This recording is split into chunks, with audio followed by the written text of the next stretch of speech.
there again, welcome back. This is a pretty short one, so let's get it done with. SCP-077, Object Class Euclid.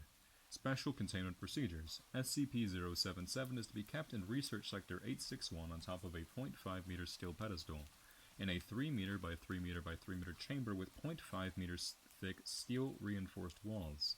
The reinforced steel hatch door to the chamber is to comply with AH-37 protocol and is to be guarded at all times by 2 Level 1 personnel.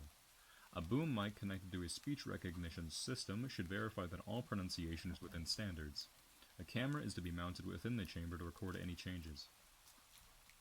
Every 8 hours, a minimum of 2 but preferably 3 trained D-Class personnel are to enter the containment area and, in a loud, clear voice, read the runes etched into SCP-077 in unison. The reading must be performed by individuals who understand the full meaning of the runes being read, who are able to pronounce the entirety of the inscription correctly, and are no more than 30 centimeters away from 077.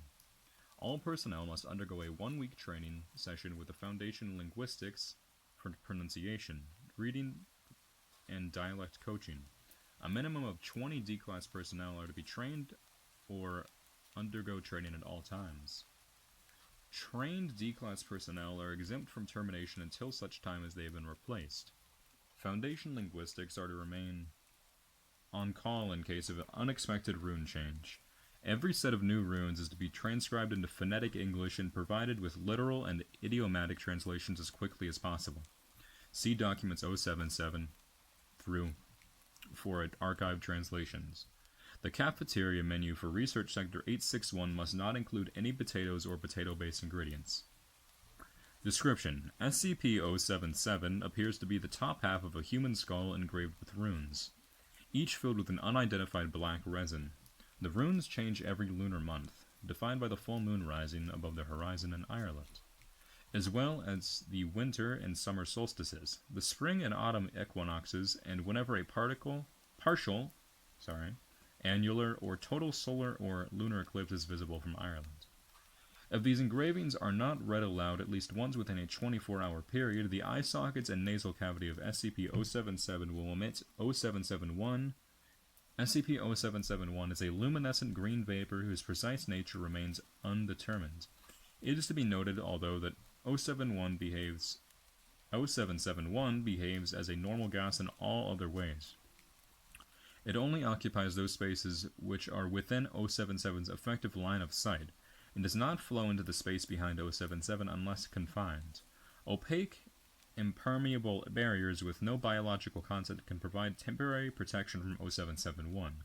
However, attempts to permanently contain 077 within opaque containers have failed, due to the artifact's production of sufficient quantities of 0771 to be explosively ruptured these containers.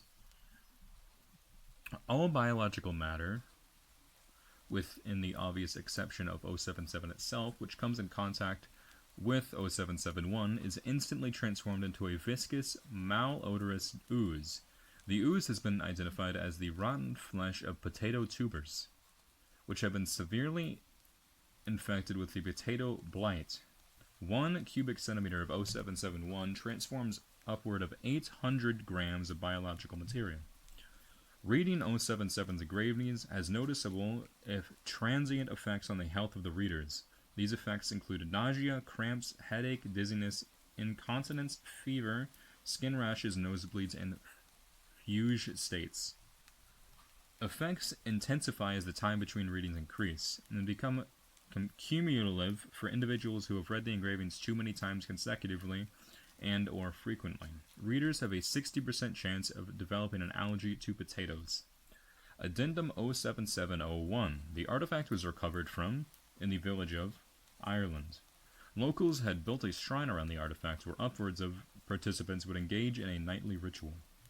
Fragmentary historical documents retrieved from the remnants of the village church, see Archive 077 1576 and Library, see Archive 077 1582, indicate that the artifact existed as early as 1848, at which point in time it is described in highly positive terms, including protector and provider.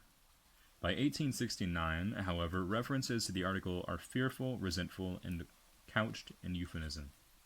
Okay, that's it. I apologize for messing up a few times, but, well, That's about the best I can do for now. Thanks for listening. If you enjoyed, be sure to like, comment, do whatever. Thank you. Good night.